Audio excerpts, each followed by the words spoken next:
qisadeena maanta waa qisa aad u qiimo badan oo waxay isoo xasuusisay maqaalada tiraaho ina allaha yumhil walaa yuhmil. ilaahi subxaana watacaala qofka waxaa laga yaabaa inuu waqti siiyo uu ku toobad keeno, laakiin qofkii dembi galo ilaahay wuxuu ka ballan qaaday inuu qaban doono. qisada maanta waxay ku saabsan tahay waa qof dilay.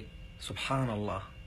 haddaba qofkaas qofka dilay halkuu ku dambayn doonaa?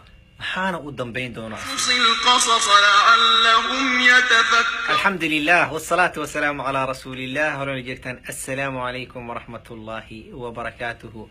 جمعة والبقية قصة عصر waxaa jiri nin jazaare ama kawaanley saan u naqaano, dadka hilibka jarjara saan u naqaano. maalin maalmaha ka mid ah shaqadiisuu ka soo baxay, asigoo gurigiisa u socdo wadada maraayo wuxuu arkay gabar dhulka jiifto oo qaylinayso, isoo gaara. ninkan wuu ku soo cararay. gabadhii yiri maxaa kugu dhacay? gabadhii caloosheeda wuxuu arkay mindi ku taagan tahay. ninkii wuu naxay, mindiduu caloosha ka soo bixiyey. maxaa kugu dhacay soo dhahayo. gabadhii naftiyaa ka baxday. dad kala dhan waa ku soo wada ordeen, meeshii ayaa la yimid. ninkii oo mindida gacanta ku haysto oo dhiig leh iyo gabadhiyo nafta ka baxday. dadkii waxay ku dhaheen maxaa gabadha u dishay? ilaahay ka baq, maxaasaan u samaysay? maxay kugu samaysay? asina wuxuu war wallahi ani ma dilin, gabadha waa badbaadinayay. waxay dhaheen beenta, mindidana gacantaa ku haysto, waana kuu nimid adoo gabadha ku hoos adoo ku fuurartay. ninka ha la qabtay. ninkii waa lagu soo shamuugsamay, waa la qabtay, waa la xirxiray. waxaa loo geeyey booliiskia loo geeyey. booliiskii wuxuu arkay ninkanoo mindida gacanta ku haysto dhiig leh. intii meesha joogtayna waa wada marqaati fureen. ninkii sidii ayaa xabiska lagu geliyey. nimankii booliiska ninka waa wareysteen, wuu inkiray. waxay hadee saas tahay waxaan ku geynaynaa maxkamadaa lagu geynaa. ninkii waa la kaxeeyey, maxkamadaa la geeyey, qaadigiyaa loo geeyey. qaadigii wuxuu yidhi say wax u dhaceen. ninkan wuxuu yidhi aniga ma dilin gabadhan, wallaahi bilaahi tallaahi ma dilin. dhaaruu qacsiiyey. gabadhanoo meeshii joogto oo oynaysaan arkay, waa ku soo cararay, mindida caloosheeda ku jirtaan ka bixiyey.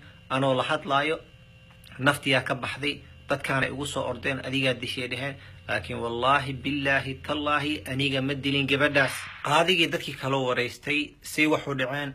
waxay dhaheen qaadiyow annaga waxaan aragnay ninkaanoo gabadha ku fooraro, mindina gacanta ku haysto, mindidaasna ay dhiig leedahay. markaan weydiinayna wuxuu yidhi ani ma dilin. siduu u dila ma naqaana, laakiin waxaan hubnaay mindin inuu gacanta ku haysay, mindina ay dhiig laheyd, gabadhan uu ku fuuray. marka ninkan inuu gabadha dilay, intaan qof haddii marqaati furtay yaa dilaa gabadha. ninkiina dhaaroo meeshaan qacsiina. qaadi wuxuu yidhi waa ka xumahay, intaan daliilka dhan waxay sheegay marqaatigana adiga dishay, sidaa darteed icdaam waa adigana waa lagu dila. gabadha faamilkeeda waxa ninkaa hanoola dilo in lagu dila waaye. ninkii wuxuu yidhi saas miya? waa yahay. waa la kaxeeyey, meeshii waxaa la geynaya oo dadka lagu dilaayo.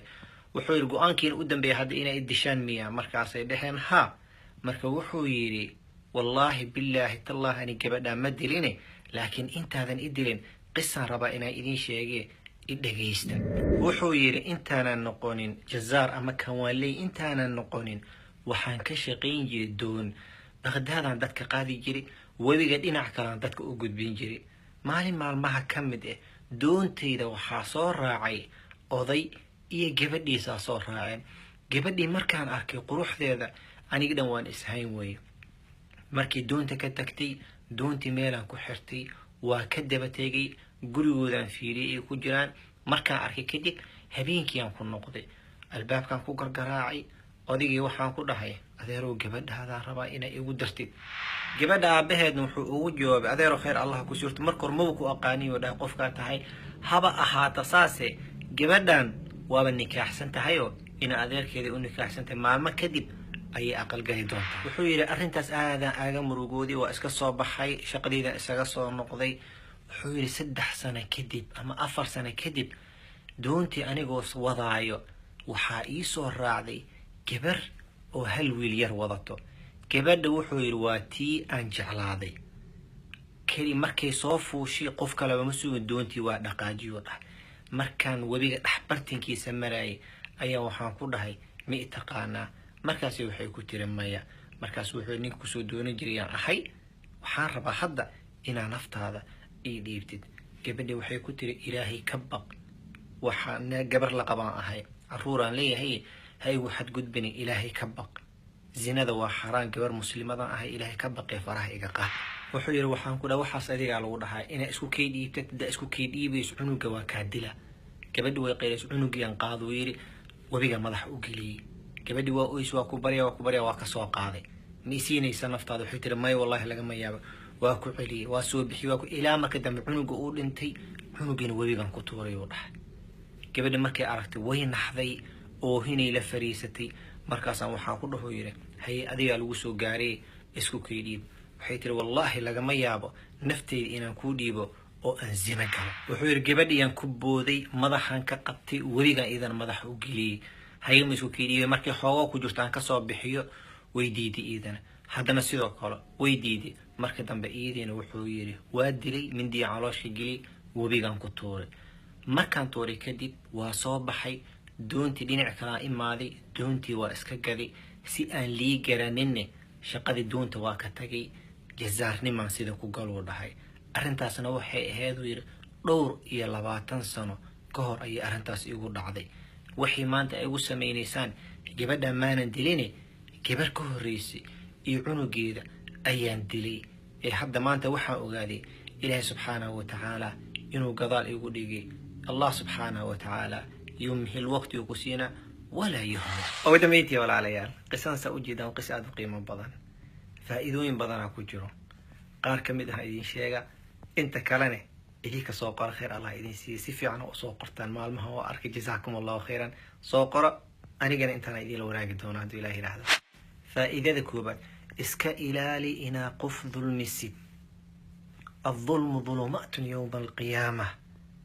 نبي صلى الله عليه وسلم وحول سدح دعو إلهي سبحانه وتعالى وأقبل شكي ملهن وحاكمد قفك للظلمي هدو قفك كلا إنكاره إنا إنكارتي سلا أقبلاي والدنيا كو أركاي إنتا من آخر لقارن ظلمي إسك إلالي فإذا ذا لبعض دنبيا ذا لقال وحا وين قف مسلم إنا دشت سبحان الله دتك ديق فضي سنايا أما دتك قورتك جراي معنا الآن أما دتك إسك الدلايا أما دتك إسك قرحنايا إلهي كبق مالين وحا جرتو أو إلهي هو استاقي دونتيد ديق إنو آدو حنيه وحا كتصايو الله سبحانه وتعالى وحوكي سورة النساء ومن قتل مؤمنا متعمدا فجزاؤه جهنم خالدا فيها وغضب الله عليه ولعنه